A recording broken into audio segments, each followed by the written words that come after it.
Hi friends, ಎಲ್ಲರೂ ಹೇಗಿದ್ದೀರಾ? ಮತ್ತೆ ಒಂದು ಕವನ ಅಂತ ಸ್ಟಾರ್ಟ್ ಮಾಡಲ್ಲ. ಯಾಕೆಂದರೆ ಇದು ಕವನ ಅಲ್ಲ, ಇದೊಂದು ಲವ್ ಸ್ಟೋರಿ. ಲವ್ ಸ್ಟೋರಿ ಅಂದರೆ ನನ್ನ ಫಾಲೋವರ್ಸು 3 ಜನ ಕಮೆಂಟ್ ಬಾಕ್ಸ್ನಲ್ಲಿ ನನಗೆ ಇಲ್ಲ 3 ಜನ ಮೆಸೆಂಜರ್ನಲ್ಲಿ ಅವ್ರ ಲವ್ ಸ್ಟೋರಿನ ಕಳಿಸ್ಕೊಟ್ಟಿದ್ದಾರೆ. ಇನ್ನು ಇಬ್ಬರು ಕಮೆಂಟ್ ಬಾಕ್ಸ್ನಲ್ಲಿ ನನಗೆ ಕಮೆಂಟ್ನಲ್ಲಿ ಅವ್ರ ಲವ್ ಸ್ಟೋರಿನ ಕಳಿಸ್ಕೊಟ್ಟಿದ್ದಾರೆ. ಅಕ್ಕ, ನಮ್ಮದು ಈ ಥರ ಲವ್ ಸ್ಟೋರಿ ನಡೀತು ಅಕ್ಕ ಅಂತೇಳಿ. ಅಂದರೆ ಇದು ಹುಡುಗಿರಾಗಿರೋದ್ರಿಂದ ನಾನು ಅವರ ಕಮೆಂಟ್ಗಳನ್ನ ಹೈಡ್ ಮಾಡಿದ್ದೀನಿ. ಯಾಕೆಂದರೆ ಅವ್ರಿಗೆ ನಾಳೆ ತೊಂದರೆ ಆಗಬಾರ್ದಲ್ವ ಅನ್ನೋ ಒಂದು ಕಾರಣಕ್ಕೋಸ್ಕರ ಅವ್ರ ಕಮೆಂಟ್ನ ಹೈಡ್ ಮಾಡಿದ್ದೀನಿ. ಬೇಜಾರು ಮಾಡ್ಕೊಬೇಡಿ. ಅವರ ಲವ್ ಸ್ಟೋರಿನ ಹೇಳ್ತೀನಿ, ಕೇಳಿ. ತುಂಬ ಇಂಟ್ರೆಸ್ಟ್ ಆಗಿದೆ. ನಯನ ಅನ್ನೋ ಹುಡುಗಿ ಕಳಿಸಿರೋಂಥ ಲವ್ ಸ್ಟೋರಿ ಇದು. ಈ ಹುಡುಗಿ ಲವ್ ಸ್ಟೋರಿ ತುಂಬ ಇಂಟ್ರೆಸ್ಟ್ ಆಗಿದೆ. ಪೂರ್ತಿಯಾಗಿ ನಾನು ಓದಿಲ್ಲ, ನಿಮ್ಮ ಮುಂದೆನೇ ಓದ್ತಾ ಇರೋದು. ಯಾಕೆಂದರೆ ಒಂದು ಫೀಲಿಂಗ್ ಹೋಗಬಾರ್ದು. ಸೆಕೆಂಡ್ನೇ ಟೈಮ್ ಓದಬೇಕಾದ್ರೆ, ಫಸ್ಟ್ ಟೈಮ್ ಓದಬೇಕಾದ್ರೆ ಬರೋ ಫೀಲಿಂಗು ಸೆಕೆಂಡ್ ಟೈಮ್ ಓದಬೇಕಾದ್ರೆ ಬರುತ್ತೋ ಇಲ್ವೋ ನನಗೆ ಗೊತ್ತಿಲ್ಲ. ಅದಕ್ಕೆ ಫಸ್ಟ್ ಟೈಮ್ ಓದಬೇಕಾದ್ರೆ ಬರೋವಂಥ ಫೀಲಿಂಗ್ನ ನಾನು ಮಿಸ್ ಮಾಡ್ಕೊಬಾರ್ದು, ಅದನ್ನು ನಿಮ್ಮ ಮುಂದೆನೇ ವ್ಯಕ್ತಪಡಿಸ್ಬೇಕು ಅನ್ನೋ ಒಂದು ಕಾರಣಕ್ಕೆ ನಿಮ್ಮ ಮುಂದೆನೇ ಫಸ್ಟ್ ಓದ್ತಾ ಇದ್ದೀನಿ. ಓದಿದೆ, ಸ್ವಲ್ಪನೇ ಓದಿದ್ದು. ಅಂದರೆ ಒಂದು 2 ಲೈನ್ಸ್ ಓದ್ಬಿಟ್ಟು ಸರಿ, ನಾನು ಇದನ್ನು ವೀಡಿಯೋ ಮಾಡಿ ಹಾಕಿ ವೀಡಿಯೋ ಮಾಡಬೇಕಾದ್ರೇ ನಾನು ಓದೋಣ ಅಂದ್ಬಿಟ್ಟು ಸುಮ್ಮನಾಗ್ಬಿಟ್ಟೆ. ಓಕೆ, ಓದ್ತೀನಿ, ಕೇಳಿ. ನಯನ ಅನ್ನೋ ಹುಡುಗಿ, ಆ ಹುಡುಗನ ಹೆಸ್ರನ್ನ ಹೇಳಿಲ್ಲ ಇಲ್ಲಿ. ಯಾಕೆ ಅಂದರೆ ಆ ಹುಡುಗಿ ಹೇಳಿದೆ, ಆ ಹುಡುಗನ ಹೆಸರು ಬೇಡ ಅಕ್ಕ, ನನ್ನ ಹೆಸರೇ ಸಾಕು. ಆ ಹುಡುಗನ ಹೆಸ್ರು ಜೊತೆ ನನ್ನ ಹೆಸರು ಸೇರಿಸೋದಕ್ಕೆ ಇವಾಗ ನನಗೆ ನಿಜವಾಗ್ಲೂ ಇಷ್ಟ ಇಲ್ಲ. ಇದನ್ನು ಅಂದರೆ ಈ ಲವ್ ಸ್ಟೋರಿನ ನಾನು ನಿಮ್ಮ ಹತ್ರ ಯಾಕೆ ಹಂಚ್ಕೊಳ್ಳಿ ಅಂತ ಹೇಳ್ತಾ ಇದ್ದೀನಿ ಅಂದರೆ, ವಿಡಿಯೋ ಮಾಡಿ ಅಂತ ಹೇಳ್ತಾ ಇದ್ದೀನಿ ಅಂದರೆ, ಆ ಹುಡುಗ ಎಲ್ಲಾದರೂ ನಿಮ್ಮ ವಿಡಿಯೋನ ನೋಡಿದ್ರೆ ಈ ನನ್ನ ತಪ್ಪು ಏನೂ ಇಲ್ಲ ಇದರಲ್ಲಿ ಅಂತ ಹುಡುಗನಿಗೂ ಗೊತ್ತಾಗಲಿ ಅನ್ನೋ ಒಂದೇ ಒಂದು ಕಾರಣಕ್ಕೋಸ್ಕರ ನಾನು ಇದನ್ನು ಹಂಚ್ಕೊತಾ ಇದ್ದೀನಿ ನಿಮ್ಮ ಜೊತೆ. ದಯವಿಟ್ಟು ಇದನ್ನು ವಿಡಿಯೋ ಮಾಡಾಕಿ. ಏಕೆಂದರೆ ಆ ಹುಡುಗ ನನ್ನ ಬಗ್ಗೆ ತಪ್ಪು ತಿಳ್ಕೊಂಡಿರ್ಬೋದು ಅನ್ನೋ ಒಂದು ಕಾರಣಕ್ಕೋಸ್ಕರ ಅಂತ ಕೇಳ್ಕೊಂಡಿದ್ದೆ. ಓಕೆ ನಯನವರೇ, ನಿಮಗೋಸ್ಕರ ಖಂಡಿತ ನಿಮ್ಮ ಲವ್ ಸ್ಟೋರಿನ ಓದಾಕ್ತೀನಿ. ನನಗೆ ಅಷ್ಟಾಗಿ ಫಾಲೋವರ್ಸ್ ಇಲ್ಲ, ಆದ್ರೂ ಕೂಡ ಓದಾಕ್ತೀನಿ. ಯಾವತ್ತಾದರೂ ಒಂದಿನ ಫಾಲೋವರ್ಸು ರೀಚ್ ಆಗಿ, ಇಲ್ಲ ನೀವು ನನ್ನ ಜೊತೆ ಹೇಳ್ಕೊಂಡಂಗೆ ಅವ್ರ ಫ್ರೆಂಡ್ ಜೊತೆ ಅವರೇನಾದರೂ ಹೇಳ್ಕೊಂಡಿದ್ದಾಗ ಈ ಸ್ಟೋರಿನ ನೋಡಿ ಅವ್ರ ಫ್ರೆಂಡು ಅವ್ರಿಗೆ ತಿಳಿಸ್ಬೋದು. ಒಂದು ನಂಬಿಕೆ ಮೇಲೆ ಖಂಡಿತ ನಾನು ನಿಮಗೆ ಹೆಲ್ಪ್ ಮಾಡ್ತೀನಿ, ಸರಿನಾ? ಓಕೆ, ಮತ್ತೆ ಇವಾಗ ಸ್ಟಾರ್ಟ್ ಮಾಡೋಣ. ಈ ಹುಡುಗಿ 8ನೇ ಕ್ಲಾಸ್ ಓದಬೇಕಾದ್ರೆ ಒಂದು ಹುಡುಗನ ಇಷ್ಟಪಡ್ತಿತ್ತಂತೆ. ಆ ಹುಡುಗನೂ ಕೂಡ ಈ ಹುಡುಗಿನ ಇಷ್ಟಪಡ್ತಿದೆ ಅಂತ ಈ ಹುಡುಗಿ ತಿಳ್ಕೊಂಡಿದೆ.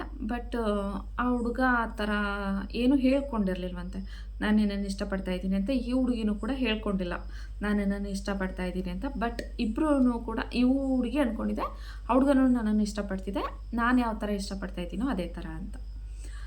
ಈ ಥರ ಇರಬೇಕಾದ್ರೆ 8th ಸ್ಟ್ಯಾಂಡರ್ಡ್ ಮುಗಿಬೇಕಾದ್ರೆ ಆ ಹುಡುಗ ಬೇರೆ ಸ್ಕೂಲ್ಗೆ ಹೋಗ್ತಿತ್ತಂತೆ. ಅವರ ಸ್ಕೂಲ್ನಲ್ಲಿ 8ನೇ ತರಗತಿ ತನಕ ಮಾತ್ರ ಇತ್ತಂತೆ ಓದೋದಕ್ಕೆ. ಇನ್ನು 9ನೇ ತರಗತಿ ಓದಬೇಕು ಅಂದರೆ ಬೇರೆ ಸ್ಕೂಲ್ಗೆ ಹೋಗ್ಬೇಕಾಗಿತ್ತಂತೆ. 8ನೇ ತರಗತಿ ಓದಬೇಕಾದ್ರೆ ಬೇರೆ ಸ್ಕೂಲ್ಗೆ ಹೋಗಬೇಕಾದ್ರೆ 8ನೇ ತರಗತಿ ಓದಿ ಮುಗಿಸಿ ಬೇರೆ ಸ್ಕೂಲಿಗೆ ಹೋಗಬೇಕಾದ್ರೆ ಆ ಹುಡುಗ ಬೇರೆ ಸ್ಕೂಲಿಗೆ ಹೋಗ್ತೀನಿ ನಾನು, ಇಲ್ಲಿ ನಿಮ್ಮ ಜೊತೆ ಓದೋಕ್ಕಾಗೋದಿಲ್ಲ, ನಾನು ಬೇರೆ ಕಡೆ ಓದೋಕ್ಕೆ ಹೋಗ್ತಾ ಇದ್ದೀನಿ ಅಂತ ಹೇಳ್ಬಿಟ್ಟು ಜೊತೇಲಿ ಓದಿದಂಥ ಹುಡುಗಿಯರಿಗೆಲ್ಲ ಒಳ್ಳೆ ಗಿಫ್ಟ್ಗಳನ್ನ ಕೊಡ್ತಂತೆ. ತುಂಬ ಅಂದರೆ ತುಂಬ ಒಳ್ಳೆ ಗಿಫ್ಟ್ಗಳು, ಕಾಸ್ಟ್ಲಿ ಗಿಫ್ಟ್ಗಳನ್ನ ಎಲ್ಲರಿಗೂ ಕೊಡ್ತಂತೆ. ಆವಾಗ ಈ ಹುಡುಗಿ ಅಂದ್ಕೊಂತಂತೆ, ಎಲ್ಲರಿಗೂ ಇಷ್ಟು ಕಾಸ್ಟ್ಲಿ ಗಿಫ್ಟ್ ಕೊಡ್ತಾ ಇದ್ದಾನೆ, ಇವನು ಈ ಟೈಮಲ್ಲಿ ನನಗೆ ಒಂದು ಒಳ್ಳೆ ಗಿಫ್ಟ್ ಕೊಟ್ಟು ಪ್ರಪೋಸ್ ಮಾಡ್ಬೋದು. ಏಕೆಂದರೆ ಇವಾಗ ನಾವು ಡಿವೈಡ್ ಆಗ್ತಾಯಿದ್ದೀವಿ, ಬೇರೆ ಆಗ್ತಾಯಿದ್ದೀವಲ್ಲ, ಅದಕ್ಕೋಸ್ಕರ ಇವನು ನನಗೆ ಪ್ರಪೋಸ್ ಮಾಡ್ಬೋದು ಅಂತ ಅನ್ಕೊತಂತೆ. ಆ ಹುಡುಗ ಇಡೀ ಕ್ಲಾಸ್ಮೇಟ್ಗಳಿಗೆ ಎಲ್ಲರಿಗೂ ಗಿಫ್ಟ್ ಕೊಟ್ಟು, ಸ್ಕೂಲ್ ಟೀಚರ್ಸ್ಗಳಿಗೂ ಗಿಫ್ಟ್ ಕೊಟ್ಟು, ಕೊನೆಗೆ ಈ ಹುಡುಗಿಗೆ ಗಿಫ್ಟ್ ಕೊಡ್ತಂತೆ. ಅದು ಒಂದು ಕಪ್ಪೆ ಚಿಪ್ಪು. ಕಪ್ಪೆ ಚಿಪ್ಪನ್ನ ಗಿಫ್ಟ್ ಕೊಟ್ಟಾಗ ಈ ಹುಡುಗಿ ತುಂಬ ಸ್ಯಾಡ್ ಆಗ್ತಂತೆ. ಎಲ್ಲರಿಗೂ ಇಷ್ಟು ಕಾಸ್ಟ್ಲಿ ಗಿಫ್ಟ್ ಕೊಟ್ಟಿದ್ದಾನೆ, ನನಗೆ ಮಾತ್ರ ಕಪ್ಪೆ ಚಿಪ್ಪನ್ನ ಕೊಟ್ಟಿದ್ದಾನಲ್ಲ, ಅಂಥದ್ದು ನಾನೇನು ಮಾಡಿದ್ದೆ ಅಂತ ಹೇಳ್ಬಿಟ್ಟು ತುಂಬ ಅಳ್ತಂತೆ. ಅವತ್ತು ಹತ್ಬಿಟ್ಟು ಹೋಗ್ತಂತೆ. ಮತ್ತು ಲೀವ್ ಮುಗ್ದಿದೆ, 9ನೇ ಕ್ಲಾಸ್ಗೆ ಹೋಗಿ ಸೇರಿಕೊಂಡಿದೆ. 9th ಓದಬೇಕಾದ್ರೆ ಇವರಿಬ್ಬರಾಳು ಮೀಟ್ ಮಾಡೋದಕ್ಕೆ ಆಗಲಿಲ್ಲಂತೆ. ಮತ್ತು 10th ಓದಬೇಕಾದ್ರೆ ಆ ಹುಡುಗ ಬಂದು ಈ ಹುಡುಗಿನ ಮೀಟ್ ಮಾಡಿಬಿಟ್ಟು ಕೇಳ್ತಂತೆ, ನನ್ನ ಪ್ರಶ್ನೆಗೆ ನೀನು ಉತ್ತರ ಏನು ನಯನ? ಆವಾಗ ಈ ಹುಡುಗಿ ಹೇಳ್ತಂತೆ, ನಿನ್ನ ಪ್ರಶ್ನೆಗೆ ನಾನು ಉತ್ತರನ, ನೀನೇನು ಪ್ರಶ್ನೆ ಕೇಳಿದೀಯ ಅಂತ ನಾನು ನಿನಗೆ ಉತ್ತರ ಕೊಡಬೇಕು ಅಂತ ಹೇಳಿದಾಗ, ತಮಾಷೆ ಮಾಡಬೇಡ, ನಿನಗೆ ಬೇಜಾರಾಗಿರ್ಬೋದು, ನಾನು ನಿನ್ನನ್ನು ನೋಡೋದಕ್ಕೆ ಬರೋದಕ್ಕೆ ಆಗಲಿಲ್ಲ, ನನಗೆ ಗೊತ್ತು ನಿನಗೆ ನನ್ನ ಮೇಲೆ ಬೇಜಾರಿರುತ್ತೆ ಅಂತ, ದಯವಿಟ್ಟು ಹೇಳು, ನನಗೆ ವೆಯ್ಟ್ ಮಾಡೋದಕ್ಕೆ ಆಗೋದಿಲ್ಲ ಅಂತ ಕೇಳಿದಾಗ, ಈ ಹುಡುಗಿ ಸ್ವಲ್ಪ ಏನು ಪ್ರಶ್ನೆ ಅಂತ ಕರೆಕ್ಟಾಗಿ ಹೇಳು, ಈ ಥರ ಎಲ್ಲ ನನ್ನ ಹತ್ರ ಮಾತಾಡೋದು ಇಟ್ಕೊಬೇಡ ಅಂತ ಹೇಳಿದ್ಲಂತೆ. ಕಾರಣ ಏನು ಅಂದರೆ, ಇವಳು ಪ್ರಪೋಸ್ ಮಾಡ್ತದೆ ಹುಡುಗ ಅಂತ ಅಂದ್ಕೊಂಡಾಗ ಪ್ರಪೋಸ್ ಮಾಡಿಲ್ಲ ಹುಡುಗ, ಎಲ್ಲರಿಗೂ ಕಾಸ್ಟ್ಲಿ ಗಿಫ್ಟ್ ಕೊಟ್ಟು ಈ ಹುಡುಗಿಗೆ ಮಾತ್ರ ಕಪ್ಪೆ ಚಿಪ್ ಕೊಟ್ಟು ಹೋಗಿದ್ದಾನೆ. ಅಂದರೆ ಈ ಹುಡುಗಿ ಅನ್ಕೊಂಡಂತೆ, ಎಲ್ಲರಿಗೂ ಅಷ್ಟು ಕಾಸ್ಟ್ಲಿ ಗಿಫ್ಟ್ ಕೊಟ್ಬಿಟ್ಟು ನನಗೆ ರೋಡಲ್ಲಿ ಸಿಗುವಂಥ ಕಪ್ಪೆ ಚಿಪ್ ಕೊಟ್ಟನಲ್ಲ, ಅಂದರೆ ಈ ಹುಡುಗನಿಗೆ ನನ್ನ ಮೇಲೆ ಯಾವುದೇ ರೀತಿ ಭಾವನೆಗಳೂ ಇಲ್ಲ ಅಂತ ತಿಳ್ಕೊಂಡು ಈ ಹುಡುಗಿ ಮೈಂಡ್ ಅಪ್ಸೆಟ್ ಮಾಡ್ಕೊಂಡಂತೆ. ಆದರೆ ಆ ಹುಡುಗ ಸರಿ ಮತ್ತೆ 10th ಮುಗೀತಂತೆ, 10th ಒಂದು ಸಲ ಮಾತ್ರ ಬಂದು ನೋಡ್ತಂತೆ, ಮತ್ತು ಫಸ್ಟ್ ಪಿ ಯು ಸಿ ಓದಬೇಕಾದ್ರೂ ಕೂಡ ಬಂದು ಮೀಟ್ ಮಾಡಿಬಿಟ್ಟು ಅದೇ ಪ್ರಶ್ನೆನಂತೆ, ನನ್ನ ಪ್ರಶ್ನೆಗೆ ನಿನ್ನ ಉತ್ತರ ಏನು? ಆವಾಗ ಈ ಹುಡುಗಿ ಹೇಳ್ದಂತೆ, ಮತ್ತೆ ಏನು ನಿನ್ನ ಪ್ರಶ್ನೆ, ಲಾಸ್ಟ್ ಇಯರ್ ಬಂದುಬಿಟ್ಟು ಇದೇ ಮಾತು ಕೇಳಿದೆ ನೀನು, ಇವಾಗಲೂ ಬಂದುಬಿಟ್ಟು ಇದೇ ಮಾತು ಕೇಳ್ತಾ ಇದೆಯಾ, ನನ್ನ ಪ್ರಶ್ನೆಗೆ ನಿನ್ನ ಉತ್ತರ ಏನು ಅಂದರೆ ಅರ್ಥ ಏನು? ಫಸ್ಟು ನೀನು ಪ್ರಶ್ನೆ ಕೇಳು, ಆಮೇಲೆ ನಾನು ನಿನಗೆ ಉತ್ತರ ಕೊಡ್ತೀನಿ ಅಂತ ಹೇಳ್ಬಿಟ್ಟು ಸ್ವಲ್ಪ ರೇಗ್ಬಿಟ್ಟು ಹೊರಟೋದಂತೆ. ಸೆಕೆಂಡ್ ಪಿ ಯು ಸಿ ಓದಬೇಕಾದ್ರೂ ಬಂದಿದ್ದು ಸೇಮ್ ಕ್ವಶ್ಚನ್ ಅಂತೆ, ನನ್ನ ಪ್ರಶ್ನೆಗೆ ನಿನ್ನ ಉತ್ತರ ಏನು? ಇಷ್ಟ ಇಲ್ಲ ಅಂದರೆ ಇಷ್ಟ ಇಲ್ಲ ಅಂತ ಹೇಳು, ಇಲ್ಲಾಂದರೆ ಇಷ್ಟ ಇದೆ ಅಂದರೆ ಇಷ್ಟ ಇದೆ ಅಂತ ಹೇಳು, ಅದು ಬಿಟ್ಟು ನೀನು ಈ ಥರ ಸತಾಯಿಸ್ಬೇಡ ಅಂತ ಹೇಳ್ತಂತೆ. ನಾನು ಯಾಕೋ ನಿನ್ನನ್ನು ಸತಾಯಿಸ್ಲಿ ಹಾಗೆ ಹೀಗೆ ಅಂತ ಸ್ವಲ್ಪ ರ್ಯಾಶ್ ಆಗಿ ಮಾತಾಡಿ, ಈ ಥರ ಹೊಟ್ಟೆ ಉರಿಸ್ತಾನಲ್ಲ ಬಂದು ಅಂತ ಹೇಳಿ ಹುಡುಗಿ ಸ್ವಲ್ಪ ರ್ಯಾಶಾಗಿ ಮಾತಾಡಿದೆ. ರ್ಯಾಶಾಗಿ ಮಾತಾಡ್ಬಿಟ್ಟು ಹೊರಟೋಗಿದೆ. ಅವನು ಅಲ್ಲೇ ಕೂತಿದ್ದಂತೆ, ತಿರುಗಿ ನೋಡ್ಕೊಂಡು ಹೋದಾಗ್ಲೂ ಹುಡುಗಿ ಅಯ್ಯೋ ಬಂದು ಪ್ರಪೋಸ್ ಮಾಡ್ತಾನೇನೋ ಅಂತಲೇ ಯೋಚನೆ ಮಾಡ್ತಿಲ್ಲಂತೆ, ತಿರುಗಿ ನೋಡ್ಕೊಂಡು ಹೋದ್ಲಂತೆ, ಅಲ್ಲೇ ಕೂತಿದ್ದಂತೆ ಹುಡುಗ. ಮತ್ತು ಅದೇ +2 ಓದಬೇಕಾದ್ರೆ, ಅಂದರೆ ಸೆಕೆಂಡ್ ಪಿ ಯು ಸಿ ಓದಬೇಕಾದ್ರೆ ಮತ್ತೆ ಅದೇ ಪ್ರಶ್ನೆನಂತೆ, ಕೊನೆ ಸಲ ಕೇಳ್ತಾ ಇದ್ದೀನಿ, ಇದೀಗ ನೀನು ನನ್ನ ಪ್ರಶ್ನೆಗೆ ಉತ್ತರ ಹೇಳ್ತೀಯಾ ಇಲ್ವಾ ಅಂತ ಕೇಳಿದಾಗ, ಮರ್ಯಾದೆಯಿಂದ ಹೋಗು, ನಿನ್ನ ಪ್ರಶ್ನೆ ಕೇಳಿದ್ರೆ ತಾನೇ ಉತ್ತರ ಕೊಡೋದು, ಪ್ರಶ್ನೆನೇ ಕೇಳಿದೆ ಯಾಕೆ ನೀನು ನನ್ನನ್ನು ಈ ಥರ ಸತಾಯಿಸ್ತಾ ಇದೆಯಾ ಅಂತ ಕೇಳಿದಾಗ, ಸರಿ ನೀನು ಯಾವತ್ತೂ ಬರಲ್ಲ ಬಿಡು, ನಿನಗೆ ನನಗೆ ಕಂಡ್ರೆ ಇಷ್ಟ ಇಲ್ಲ ಅಂತ ಗೊತ್ತಾಯಿತು ಅಂತ ಹೇಳ್ಬಿಟ್ಟು ಹುಡುಗ ಹೊರಟೋಗ್ತಂತೆ. ಇಷ್ಟ ಇಲ್ಲ, ಆವಾಗ ಸರಿ ಅಂತ ಹೇಳ್ಬಿಟ್ಟು ಈ ಹುಡುಗಿನೂ ಹೊರಟೋಗ್ತಂತೆ.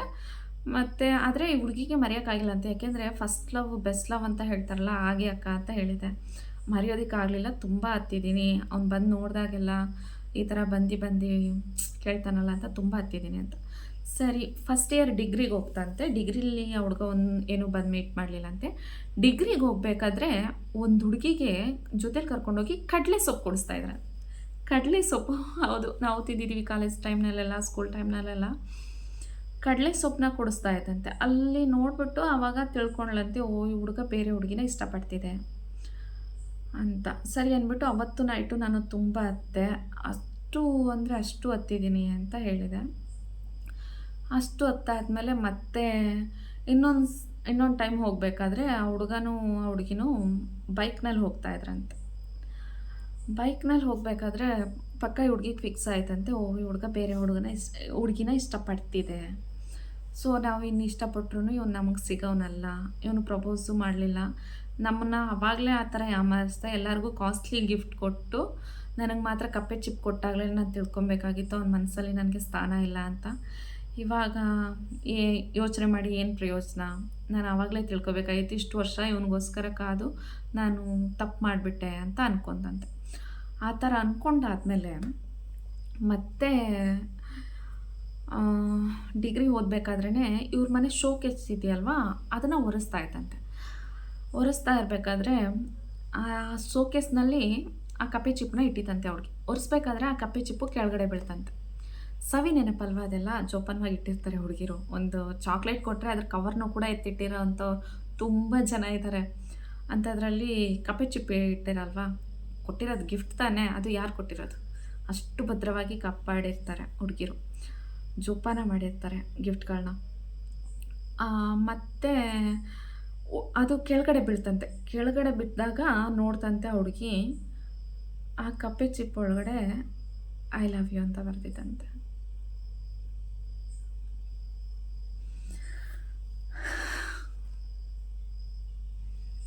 ಕಪ್ಪೆ ಚಿಪ್ ಒಳಗಡೆ ಐ ಲವ್ ಯು.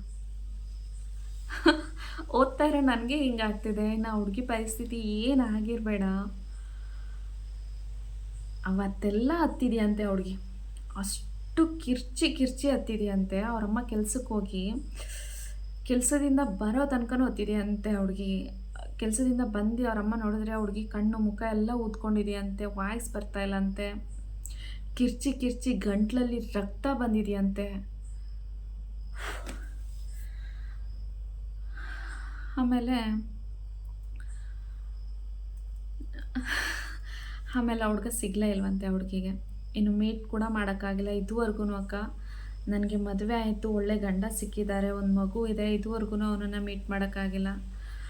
ಆದರೆ ನನ್ನ ಗಂಡನೂ ತುಂಬ ಒಳ್ಳೆಯವರು, ತುಂಬ ಚೆನ್ನಾಗಿ ನೋಡ್ಕೊತಾರೆ, ಒಂದು ಒಳ್ಳೆ ಜೀವನ ಸಿಕ್ಕಿದೆ ಅಂತ ಹೇಳಿದೆ ಹುಡುಗಿ.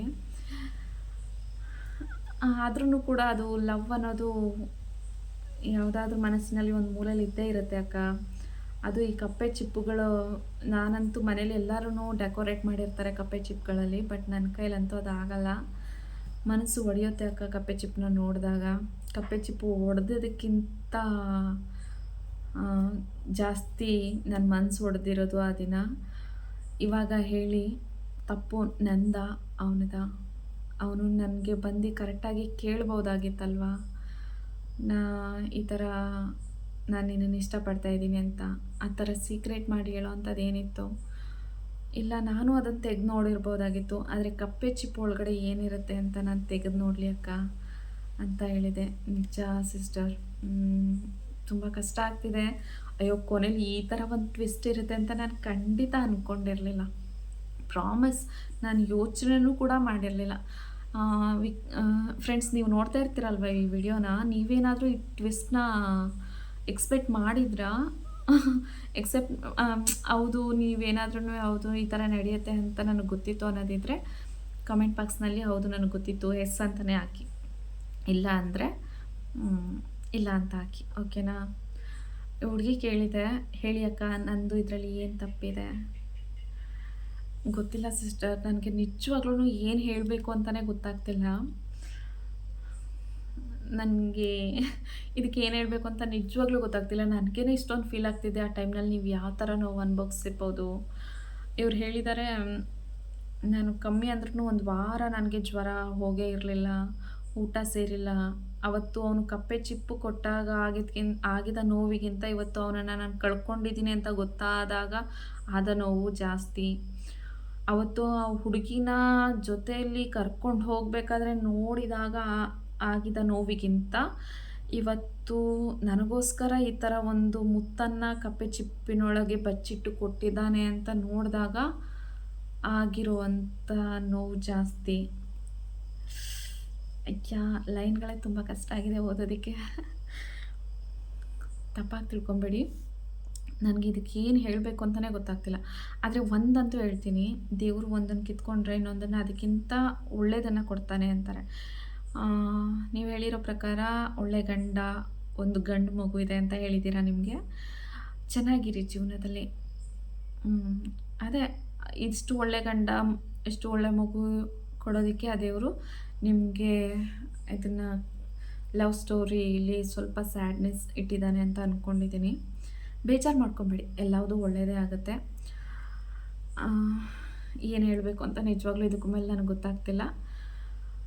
ಇರೋದೊಂದು ಲೈಫು, ಫೀಲ್ ಮಾಡಿ ಅದನ್ನು ಕಳ್ಕೊಳ್ಳೋದಕ್ಕಿಂತ ಸಂತೋಷವಾಗಿದ್ದು ಅದನ್ನು ಎಂಜಾಯ್ ಮಾಡಿ, ಇರೋದ್ರಲ್ಲೇ ಖುಷಿಪಡಿ ಅಷ್ಟೇ. ಇನ್ನೇನು ಹೇಳೋದಕ್ಕೆ ಸಾಧ್ಯ? ಖಂಡಿತ ಇನ್ನೇನು ಹೇಳೋದಕ್ಕೆ ಸಾಧ್ಯ ಇಲ್ಲ. ಓಕೆ, ಥ್ಯಾಂಕ್ಸ್ ನಯನ ಅವರೇ, ನಿಮ್ಮ ಲವ್ ಸ್ಟೋರಿನ ನನ್ನ ಜೊತೆ ಹಂಚ್ಕೊಂಡಿದ್ದಕ್ಕೆ.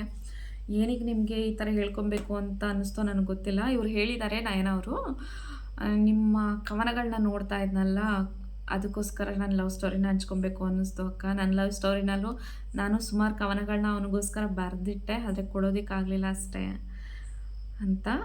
ಖಂಡಿತ ಕವನಗಳನ್ನ ಹಂಚ್ಕೊಳ್ಳಿ, ಖಂಡಿತ ತಿಳಿಸೋಣ.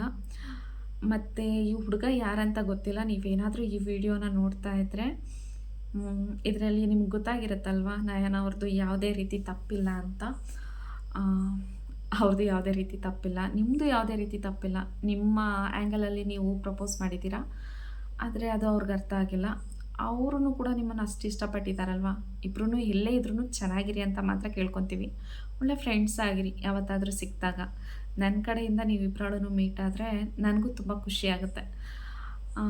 ಏನಾದರೂ ಮಿಸ್ ಆಗಿ ನೀವಿಬ್ಬರನ್ನು ಮತ್ತೆ ಮೀಟ್ ಆದರೆ, ಒಳ್ಳೆ ಫ್ರೆಂಡಾಗಿ ಮೂವ್ ಆದರೆ ನನ್ನ ವೀಡಿಯೋಗೊಂದು ಲೈಕ್ ಕೊಡಿ, ಓಕೆನಾ? Thank you. ಮತ್ತು ಫ್ರೆಂಡ್ಸ್, ನೀವು ನನ್ನ ವೀಡಿಯೋಗಳಿಗೆ ಸಪೋರ್ಟ್ ಮಾಡ್ತಾ ಇರೋದಕ್ಕೆ ತುಂಬ ಥ್ಯಾಂಕ್ಸ್. ನಂದು ಒಂದು ಯೂಟ್ಯೂಬ್ ಚಾನಲ್ ಇದೆ, ರಾಕೆಟ್ ರಜನಿ ಅಂತ ಯೂಟ್ಯೂಬ್ ಚಾನಲ್ ಹೆಸರು. ದಯವಿಟ್ಟು ಸಬ್ಸ್ಕ್ರೈಬ್ ಮಾಡಿ, ನನ್ನ ವೀಡಿಯೋಗಳನ್ನ ನೋಡಿ ಲೈಕ್ ಮಾಡಿ, ಶೇರ್ ಮಾಡಿ.